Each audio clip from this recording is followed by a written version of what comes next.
c'est Nabil Guénouni. Je suis responsable du service affrètement sur Pusignan. J'ai commencé par la formation ISTELI, donc Bac+2. Affrèteur, c'est un peu les qualités d'un commercial hybride avec un exploitant.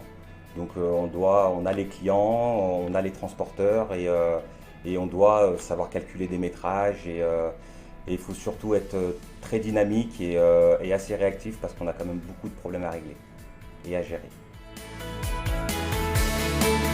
Donc, moi, mon rôle en tant qu'affrèteur, c'est je suis l'intermédiaire entre un client qui souhaite livrer de la marchandise et un transporteur qui souhaite charger son camion et le rentabiliser.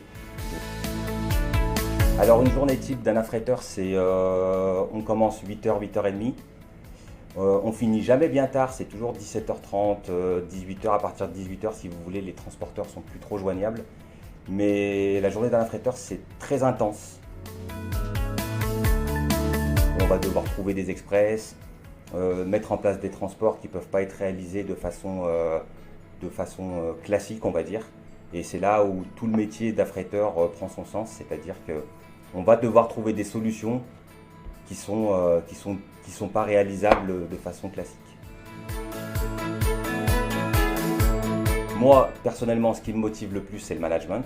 Donc, essayer de faire monter en compétence mes affrèteurs pour qu'ensuite ils deviennent confirmés et avoir la satisfaction d'avoir un bon groupe solidaire. Pour les nouvelles personnes qui souhaitent intégrer le transport, mon conseil serait de commencer par les métiers de l'import, de l'export, qui sont vraiment formateurs avant de passer à l'affrètement, parce que l'affrètement c'est vraiment quelque chose de complet et ça demande des compétences que tous ces services ont et c'est vraiment quelque chose d'important de se former, je pense, avant que de devenir affrèteur tout de suite. On peut devenir affrèteur tout de suite, c'est un métier qu'on apprend, c'est pas un métier très compliqué, mais ça demande du temps avant d'obtenir toutes les compétences et tout le savoir-faire pour être autonome. L'idéal, c'est de passer par le groupage avant l'affrètement.